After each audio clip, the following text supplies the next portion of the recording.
Some stories don't start with warnings. They start with curiosity and a sense of something missing. Evelyn Hart had always been fascinated with old villages, historical places, and forgotten architecture. She had built a quiet life in the city, working in a library, collecting antique photographs, and spending her evenings reading under warm light. Life was safe, predictable, quiet. So when she received a letter, an actual handwritten letter sealed with wax and addressed directly to her full name, she felt something awaken inside her, something she hadn't felt in years. The letter was brief. Ms. Evelyn Hart, you are the last known descendant of the Merriweather estate. We request your presence to sign inheritance transfer documents. Manor located in Hollow Ridge Village. Arrival recommended before nightfall. There was no signature, no return address, no explanation. She had never heard of the Merriweathers. Her family history, as far as she knew, was unremarkable. No estate, no inheritance, nothing mysterious. But that letter, it felt personal, like it knew her. Against better judgment, she packed a bag. She told no one, not because she was hiding, but because she didn't think anything would happen. After all, who inherits a manor anymore? Yet as her bus rolled deeper into the countryside, leaving the familiar world behind, Evelyn noticed something. The air changed, the sky darkened, and the roads became silent forests leaned inward, like they watched her passing. She should have felt excited, but what she felt was recognized, as if something was expecting her, waiting. Calling her home, Hollow Ridge Village was a place time had forgotten. Small houses with shuttered windows. No cars, no streetlights, only dirt, roads, and silence. The villagers stared at Evelyn as she walked through the old square, as though they already knew who she was and what she came for. One elderly woman whispered the house. Remembers Evelyn pretended she didn't hear it. The Merriweather Manor sat at the edge of the village, surrounded by black iron gates twisted with rust. The building was enormous Victorian architecture. Tall windows, a slanted roof, and stone walls covered in dying ivy vines. It looked heavy, like it had been holding secrets for centuries. The front door was unlocked. It opened with a groaning sigh, like something exhaling after waiting too long. Inside, dust floated like snow. The air was cold, not the natural kind, but the kind that seemed to watch furniture was still in place. Portraits hung on the walls. The manor had not been abandoned. It had been paused waiting for her. She walked down a hallway, feeling the floorboards shift beneath her. The house groaned, settling, but then she heard it, a whisper soft close directly behind her ear. Finally, she spun around. No one was there.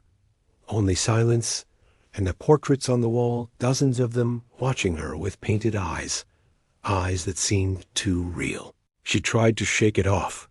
She told herself old houses make sounds, that whispers were wind.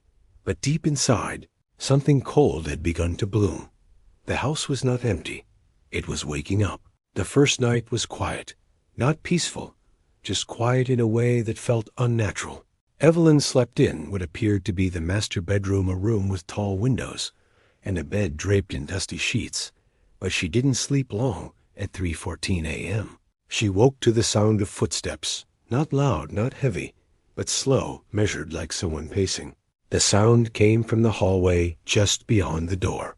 Then the whispering began, dozens of voices, layered, whispering the same sentence again and again. She's returned.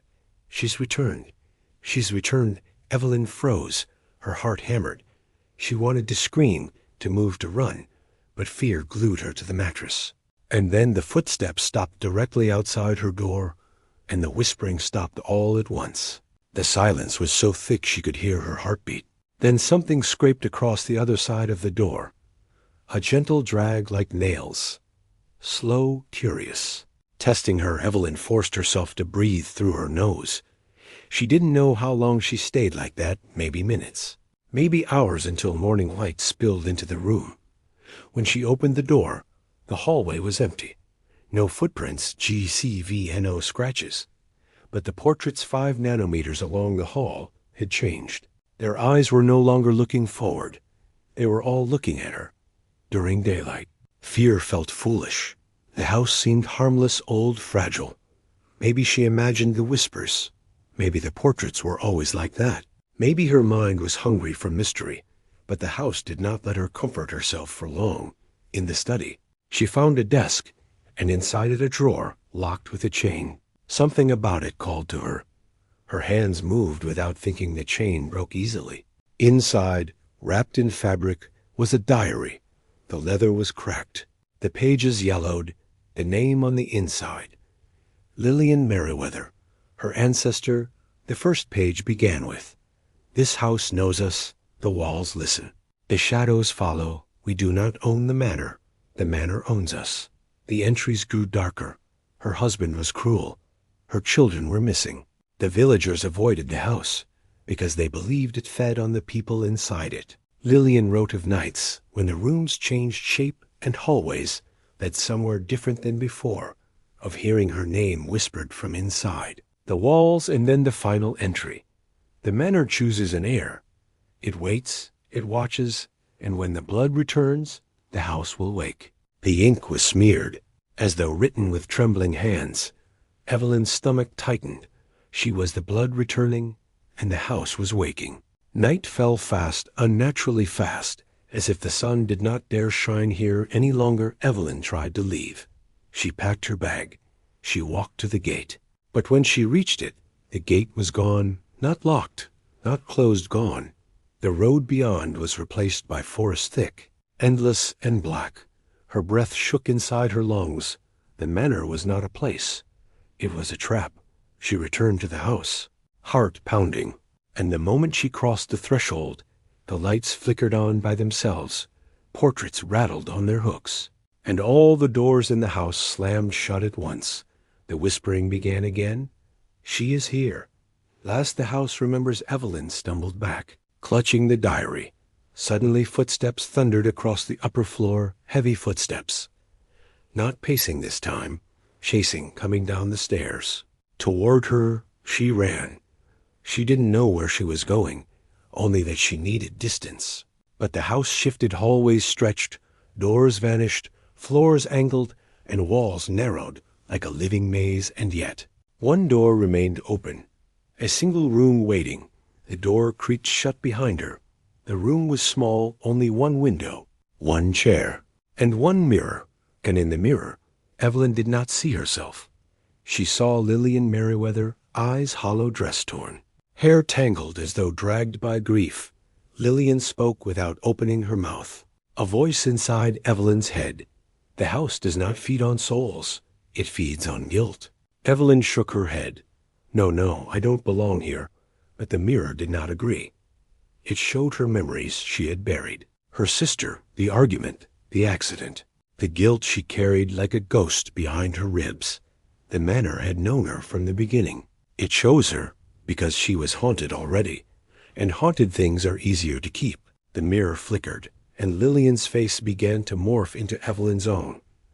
Not as she was, but as something hollow, drained, lost, the future, the air, the house's next ghost. Evelyn dropped to her knees, shaking. "How do I stop it?"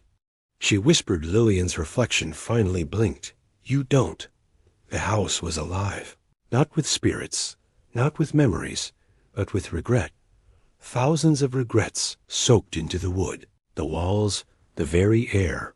Every person who ever lived there brought their guilt with them, and the house kept it, fed on it, grew from it, and now it had Evelyn. The diary slipped from her hand. The window slowly closed itself. The air grew colder. The whispers turned into one voice, a voice that sounded like her own. Stay. The house didn't need chains. Her guilt was enough. The villagers never came near again. They knew the manor had chosen. Visitors sometimes say they see a woman in the upper window, now staring out with empty eyes, like she's waiting for someone to find her. But no one ever does, because once the manor chooses you, you never leave.